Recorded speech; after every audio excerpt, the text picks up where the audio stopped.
Okay, thank you, Susan, and welcome everybody.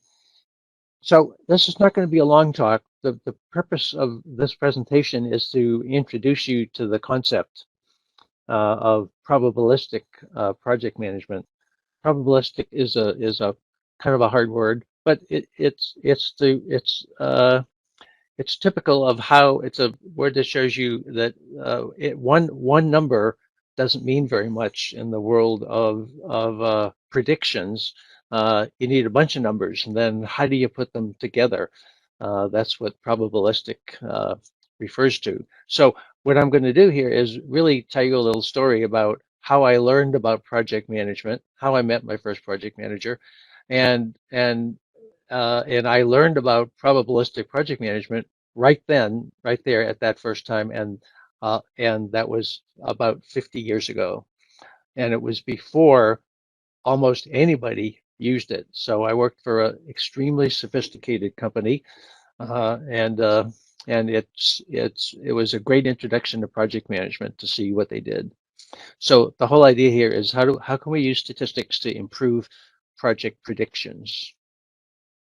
So, so in that job, I had just graduated from RPI in New York. I had a master's in electrical engineering, and my job was designing the automation system for a new manufacturing line.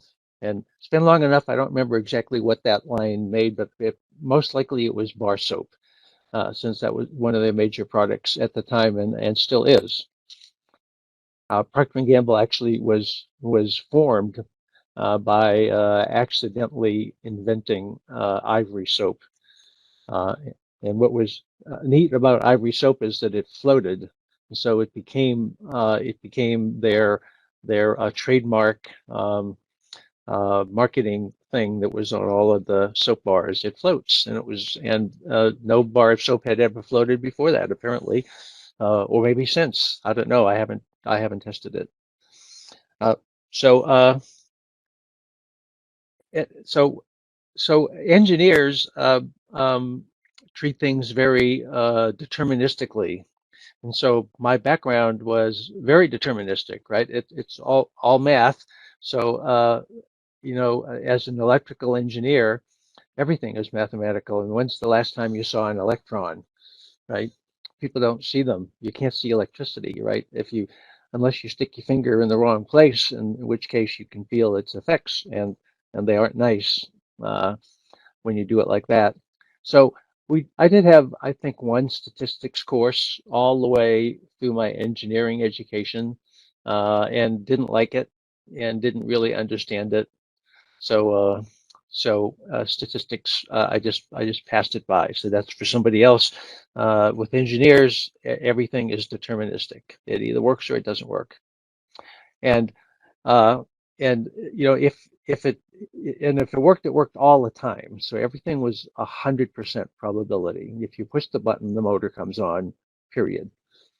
And if it doesn't, then you did something wrong, or you get fired, or something. So statistics wasn't a part of my life, but now it is, right? So now I have a master's in applied statistics, which is pretty recent, and a whole lot of certifications related to that. And I do data analytics in multiple languages. So I have gradually changed, and it was a if for anybody who might be thinking about career changes, one of the things I learned in my career is that it's hard to know what you might be interested in the future, but your experiences as life goes on affect that, and as you learn new things and get new exposures, then your ideas change and your interests change, and a career that might have seemed ridiculous to you when you first got out of high school, all of a sudden seems very attractive 20 or 30 years later. So that happened to me several times, and I changed careers. Uh, so now I am a statistician, and those Greek letters all mean something to me, and I can do what this guy is doing. And Although I do it in software, not on whiteboards typically, unless I'm teaching a class. So Uh, my my immediate previous career was doing process improvement, and as a process improvement specialist, I gave a number of talks for this organization on various aspects of process improvement as they apply to project management. Um, but I don't do that anymore. But those of you, I'm assuming that most of you here manage projects, or you probably wouldn't be in this group. And when you manage projects, you constantly have to make predictions, right? You have to uh, you call them estimates or expected outcomes or something, but they're all predictions about what's going to happen at the end of the project, how much money we're going to spend, how long it's going to take, all kinds of things like that. And nobody knows what the future is going to bring, but you're going to try to make it happen, and the everybody on the project is going to try to make things happen. Some people try harder than others, and the project manager's job is to kind of take that group of cats and herd them towards the end goal, and all the time making estimates for management. Management always wants to know what it's gonna cost and how long it's gonna take. But all estimates have uncertainty associated with them, uh, and and if you're going to make a good estimate, then you should also know how much uncertainty there is with that estimate. So if you just ask me, how long is it going to take me to do the statistical analysis that I just got assigned this morning, say, uh, and uh, and I'm going to have to write some code in a language, so do some programming to do it, and I give you a number that as a statistician, that's called a point estimate, right? One number from one person about what's going to happen, and that's not a very useful number. So if you ask 20 people how long, 20 people who know what the job is like and who have the expertise to do it and are familiar with it, and you'll get 20 different estimates. And if you take those 20 estimates, then you can quantify how much uncertainty there is. So you can say, well, we think it's going to be this, and quote a number, but it's likely to be between here and there. Right? And you can say what that likelihood is. You can put a degree of confidence on that. So, so a sophisticated project manager should be able to take data from their people and from their project and produce estimates with confidence intervals around them. And that's what those numbers are called. The low and high estimates around a point estimate are referred to as a confidence interval. So uh, back to my engineering college, I never heard the term project manager in 6 years of college education. I didn't know what they were, um, uh, and I didn't, I don't even think I'd heard the term. So everything was equations of certainty. Uh, but on this project, right? So I'm at Procter and Gamble now. I'm in my office, and at that time we had very nice offices with closed doors. So a gentleman who I'd never met walked into the office and closed the door and sat down and started asking me questions. And I didn't know him. I'd never seen him before, and he didn't bother to introduce himself. Now, I would hope that for those of you who are project managers, you at least tell the people on your project who you are when the first time you meet them. But this guy didn't. He was certainly very nice, but he had a lot of questions, and you should be looking at the kinds of questions that he started to ask me, right? How much time am I going to spend? So I was working on multiple things, multiple different projects. So I would charge time to his project as well as to other things. And he wanted to know how many hours would I charge to his project over the period of time that I'd be working on it. And it was in the realm of a year, say. So this project was going to go for around a year. And there were hundreds of people working on it. So So as an engineer, I would write specifications for things, and then other people called designers would create drawings that would would take my input and create detailed information that's good enough that somebody who builds things could build from.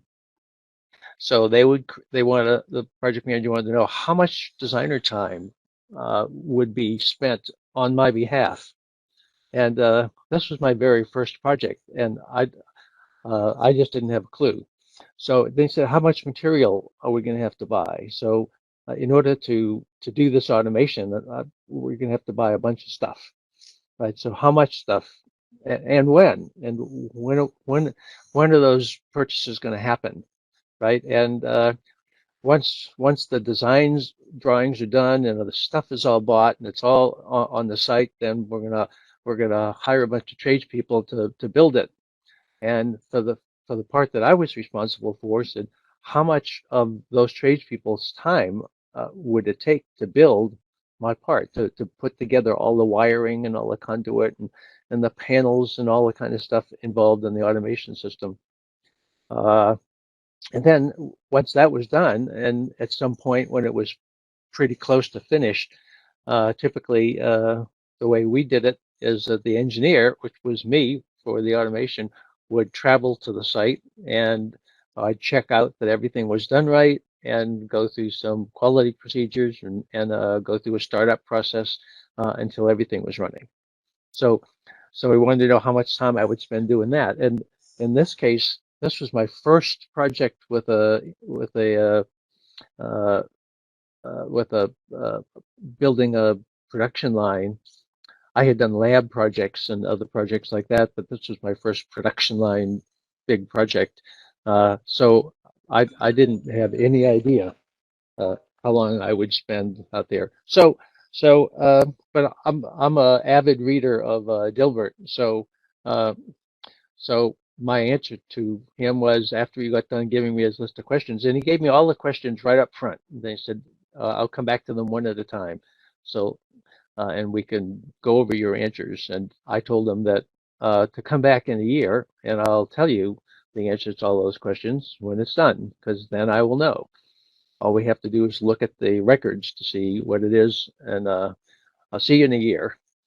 Uh, that wasn't good enough, right? So he needed to know right now, and this was confusing to me. Not as a brand new engineer, just involved in all of these deterministic things. To be asked to make all of these predictions was just didn't make any sense to me. But uh, uh, I'm a reasonable guy, so and he wasn't going to leave until he got answers. He made that very clear. He settled down in that chair, and he said, "Nope, you have to have them. The boss has to have them. If you don't answer them, I'll go tell your boss, and your boss will make you answer them." So this was, by the way, before personal computers existed, uh, and we actually did have envelopes. So I took an envelope. I think I physically took an envelope, and I made a few what you call back of the envelope calculations, which were literal at the time. And I did some rough calculations for each one of his questions, and I gave him an answer. So he seemed happy with those answers. It didn't seem to matter to him what I said. Whatever I said, he wrote down, and he took it as gospel, and he started to leave. So here's the project manager walking out the door, and uh, this made me quite uncomfortable that he accepted that. So I asked him to stop and to come back. I said, "Wait a minute. First of all, who are you? And what do you do, and what's your job, and why did you ask me all of this stuff?" And I just pulled these numbers out of my envelope and gave them to you, and you wrote them down as though they were certainties. That's a ridiculous way to figure out what's going to happen. Uh, and I presume you're going to go ask everybody else on the project similar things, and you're going to add all this stuff up and come up with some sort of estimate, which, in my opinion, is a useless number, and you're going to hand it to management, and I don't see why they need you. We just wait to the end, and we can know what it is. And it, and this is when I got to love project managers, because he did come back and he sat down and he said, "Look, I believe your numbers, and the reason I believe you uh, isn't because he could look into my brain." He said, "We only hire smart people in this company, and we only hire serious people, and we only hire educated people. And you work for a boss who is constantly monitoring what you do and giving you advice and all that kind of stuff." So I said, what I'm going to do is I'm going to take the numbers you gave me and I'm going to apply a confidence interval to them. So as an example here, if I told them I was going to spend $50,000 on something on one of those categories, he would apply a, a plus or minus $5,000 wiggle room uh, to it, and say, and he would say, well, it's, Bill's, this number that Bill's going to spend is going to be between $45,000 and $55,000. Well, I didn't give him that $5,000. I gave him the $50,000 number, and he came up with the $5,000 number. And he didn't know what those numbers were during our meeting, but he told me, this is what I'm going to do. I'm going to apply stuff like that. And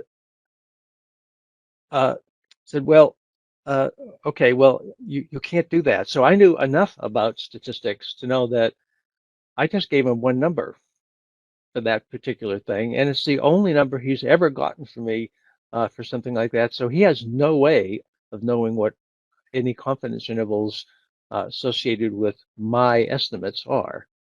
And he said, nope, that's right, I don't know, but you are the member of a team, and that team has a group of people who do similar things to you. And every time you give me an estimate, so every time, like for instance, this was my first estimate was $50,000. When the project is over, we are going to know, just like you said, exactly how much it really did cost. And let's say it was $57,000. So we're going to track that, and in that, in our database, we're going to have your estimate, and we're going to have the final number. So I'll know how much different it was. And then on some other project, some other time, or for some other estimate that you're going to give me, you're going to give me another number, and we're going to have the final number for that at the end of the project. And we're going to save all of that stuff. And once we have 5 estimates from you, then we'll have enough data to calculate how good you are at estimating and what your what your effectively average confidence interval is. And from that point forward, we'll use that to figure out what the confidence interval is. And before that, let's see what my next slide says. Yep. So before that, um, I don't have this data for you. So what I'm going to do is we have this data for your group, for everybody in your group. So we're going to use your group's confidence interval because you're a member of that group. So your average should be similar to the group's average. And that's because of how social systems work. Your boss is going to put the same pressures on you that he puts on everybody else. And it was a guy, and you're going to get similar training, and you're going to be subject to similar pressures and whatnot as everybody else. So over time, the statisticians call this regression to the mean. We're all going to tend to give estimates that are similar in accuracy. So I will inherit the group's number until I have enough of my own to have my own number. And within the group, some people are very good at making estimates, and some people are very bad at making estimates. And all of that's in their project management database, and they take that into account when they do it. So I was quite impressed by this. So Well, I said I didn't get much out of my statistics courses in engineering school. I got enough out of them to know that this was a sophisticated approach to estimating. And as it turns out, it was also pretty unique and pretty rare, at least at that time. I assume that it's pretty common right now, but at that time it was unusual. Procter and Gamble was it just makes they make household products, soaps and detergents and toilet paper and stuff like that. Kind of, everyday kind of stuff. You wouldn't think that a company that makes stuff like that would be very sophisticated, but they're one of the most sophisticated companies in the world. So internally, they're quite smart and quite advanced. So as time went on, I would get calls from this gentleman weekly. He wanted weekly updates to my estimates. So unfortunately, well, the first meeting was in person, so I could know who he was and what he did. After that, he was more efficient. He made calls. And I noticed that every time he called, the caller ID on my phone would be different. And they all came from high-ranking officials in the company. And so I asked him why that was in one of his calls. I found this T-shirt on one of the websites when I was looking for information. I thought it was clever. So uh, if any of you are project managers, and I'm sure you are, you might want to get a T-shirt like this and just wear it around the company. I thought it was nice. And if I were one, I would have it, this T-shirt. But he said, people don't like us. They don't like all the questions that I ask, and you were uncomfortable with them. Everybody's uncomfortable with them. So after a while, they get used to them, and they just throw numbers at me. And I have a way of sort of sorting out who's being serious and who's just trying to blow me off. So I have my own skill set that I have to apply to this. But because of that, if I call from my office, so here's a picture here, the office on the left is the project manager's office, and the office on the right is the office that he made his call from, at least that week. He said, if I call from my office, it doesn't take long before everybody knows my caller ID and they just won't answer the phone. They don't want to talk to me, so they don't answer the phone. So every time it's my time to go update my estimates from folks, I find an executive who's out of town, and I get permission to use their office, and they all know that we do this. So we don't, we have to sort of make an appointment to use their office, but they never turn us down.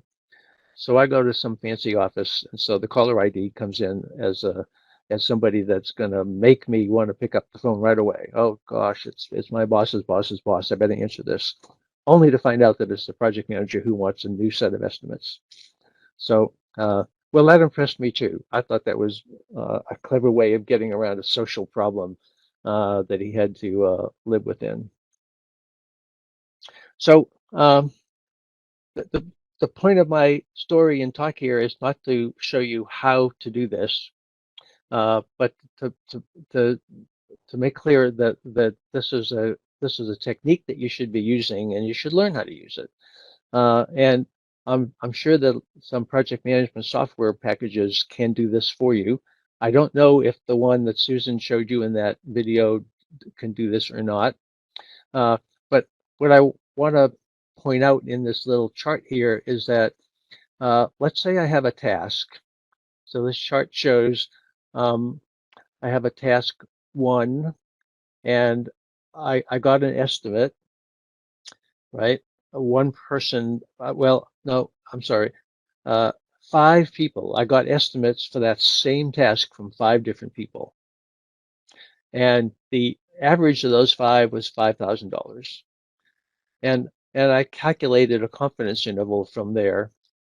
And from that confidence interval, determined that the lower limit with 95% probability was going to be 4750, and the upper limit was going to be 5250. Right? So task number 2. So these are all tasks that have to be done for the project. I have to do task 1, I have to do task 2, I have to do task 3. So each one of these, the same thing. I get estimates from multiple people, and I know I get a point estimate, an average of all of them, and then I have a confidence interval for each one of them. And then the question is, how much is the whole project going to cost, and what is the confidence limit on the whole project? And it's not the sum of all these point estimates. And it's not the sum of all those confidence intervals. You have to go through a series of statistical calculations, which aren't all that complicated, uh, but this is a statistical calculation that has to be done. And if this is all in a software package that's set up to do it, then it can spit it out for you automatically. But people who do this kind of manually, or who use spreadsheets and don't know the statistical techniques, are just going to add these numbers all up and say, well, it's going to cost me $5,000 to do task 1, and $10,000 for task 2, and $15,000 for task 3. So it's going to cost me, what is this, $30,000, and that's not the right answer. So these are the equations that I used in that little spreadsheet in order to get to the combined confidence intervals. And they might look a little intimidating, but they're really pretty simple. In a complex project with lots of things going on and lots of things that affect estimates, like unforeseen events and delays. And these days, if you're estimating duration, how long does it take to get something, with the logistic system in the world being all messed up right now because of COVID and wars and all that kind of stuff. There's a lot of uncertainty. And so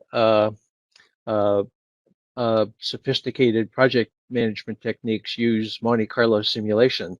They build simulated models, and they throw into those models, well, what if this happens, and what if that happens, and what if I can't get this, and what if this never shows up and I have to get an alternative? And they put all that into these simulations, and the simulations show best case and worst case, and show you what's likely to happen, and print out curves for you. So you have a very sophisticated view of what your time estimates are going to be and what your cost estimates are going to be.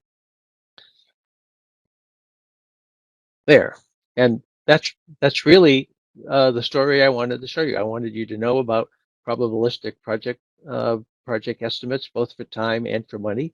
And if you have any questions, if there's only a couple, I can handle them. If there's more than that, then Susan's going to accumulate them and send them to me. So back to you, Susan. You've got the ball.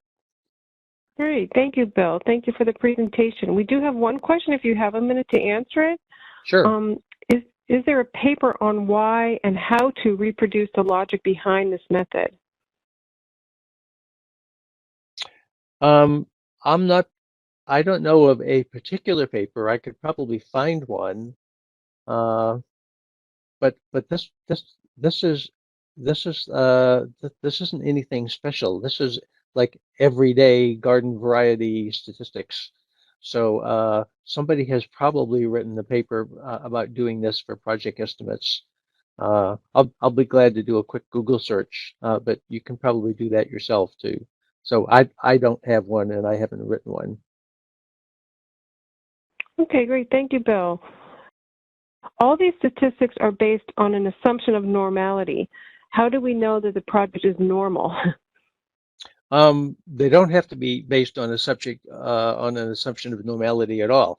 So the ones that I showed you are, but for a real project and for real data, if you have been collecting data over time, then you can determine what the distribution of your estimates really are.